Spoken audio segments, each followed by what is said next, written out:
ఉందని అడుగుతున్నా, పెట్టుబడులు వచ్చాయని మిమ్మల్ని అడుగుతున్నా. తమిళు నిరుద్యోగంలో దేశంలో ఎవరు టాప్ అంటే మనమే టాప్.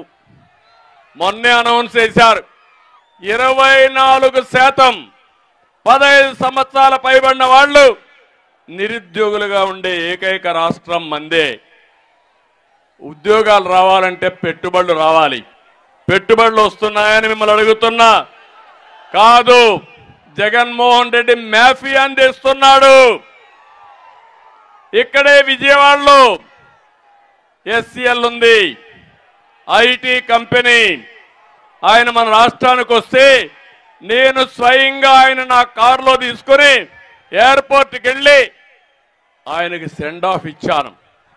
దాంతో ఆయన ఆలోచించాడు, ఈ రాష్ట్రంలో పెట్టుబడులు పెట్టాలని, కొన్ని వేల మందికి ఉద్యోగాలు వచ్చే విధంగా ఎస్సీఎల్ కంపెనీని తీసుకొచ్చాం. హైదరాబాద్లో మైక్రోసాఫ్ట్ వచ్చినా, లేకపోతే అనేక ఐటీ కంపెనీలు వచ్చినా దాని వెనకాల నా కృషి ఉంది. ఈరోజు ఆటో పైలట్లో అందరూ వచ్చి పెట్టుబడులు పెట్టే పరిస్థితికి వచ్చారు. ఇంకో పక్క మనం పెట్టుబడులు తెచ్చాం.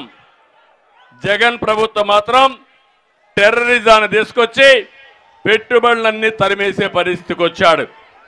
మనం ఉద్యోగాలు తెచ్చాం, జగన్ గంజాయి తెచ్చాడు.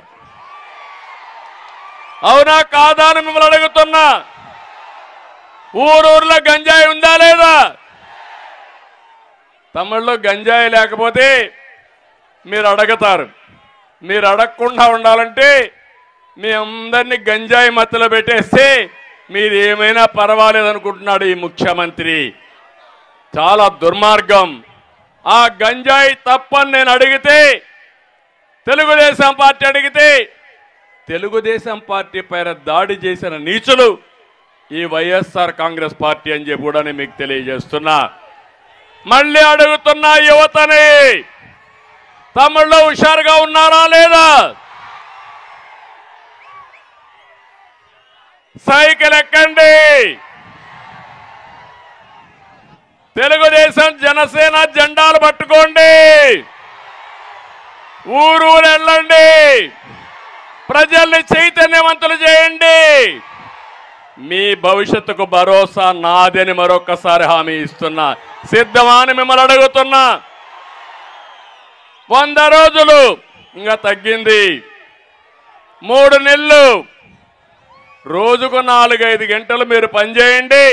మీ భవిష్యత్తు బంగారు భవిష్యత్తు చేసే బాధ్యత మన యువతని ప్రపంచంలోనే నెంబర్ 1గా తయారు చేసే బాధ్యత మాదని మరొకసారి హామీ ఇస్తున్నా.